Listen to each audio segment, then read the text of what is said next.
ഒരു നല്ല കാര്യത്തിന് വരുന്നതല്ലേ? രാവിലെ ചെറിയൊരു പൂജ നടത്തി, അതാ വൈകിയത്. അത് നന്നായി. മംഗളകാര്യങ്ങൾ നടക്കുന്നതിന് മുമ്പ് ഈശ്വരാനുഗ്രഹം ഉണ്ടാകണമല്ലോ. ഞങ്ങളുടെ ഒറ്റ മോള ഹേമ. അവളുടെ കാര്യത്തിൽ ഞങ്ങൾക്ക് നല്ല ടെൻഷനുണ്ട്.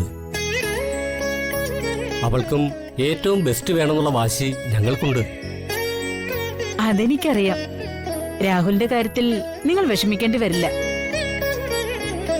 ആ കാര്യത്തിൽ ഞങ്ങൾക്ക് സംശയമൊന്നുമില്ല. ദേവയാനിയുടെ മകനല്ലേ? ഇതാരാണെന്ന് പരിചയപ്പെടുത്തേണ്ട കാര്യമില്ലല്ലോ. ഏയ്, എന്തിന്?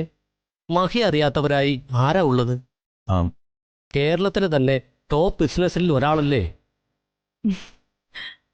അതുമാത്രമല്ല, ദേവയാനിക്ക് മഹിയെ കഴിഞ്ഞല്ലേ മറ്റാരും ഉള്ളൂ.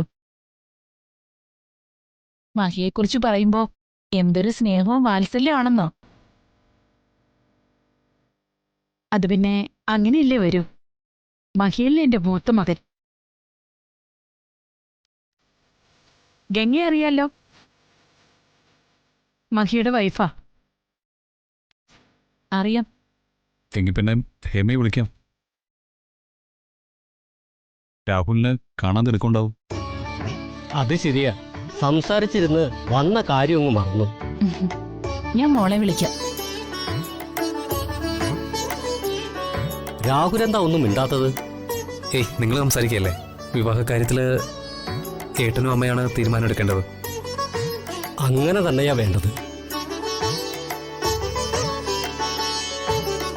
അല്ലാതെ വളർത്തി വലുതാക്കിയ രക്ഷിതാക്കൾക്ക് വില കൊടുക്കാതെ തോന്നുന്ന പെണ്ണിനെ വിളിച്ചോണ്ട് വരുന്നതൊന്നും എനിക്ക് യോജിക്കാൻ പറ്റില്ല.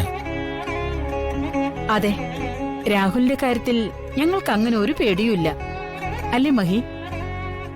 അതെ, ഞങ്ങൾ കണ്ടെത്തുന്ന പെൺകുട്ടി വിവാഹം കഴിക്കാനാണ് താല്പര്യമെന്ന് രാഹുൽ ഞങ്ങളോട് ഇങ്ങോട്ട് പറഞ്ഞതാണ്. പാവം മഹേട്ടൻ രാഹുലേട്ടന്റെ യഥാർത്ഥ സ്വഭാവം അറിയാതെ ഒരുപാട് വിശ്വസിക്കുന്നുണ്ടല്ലോ.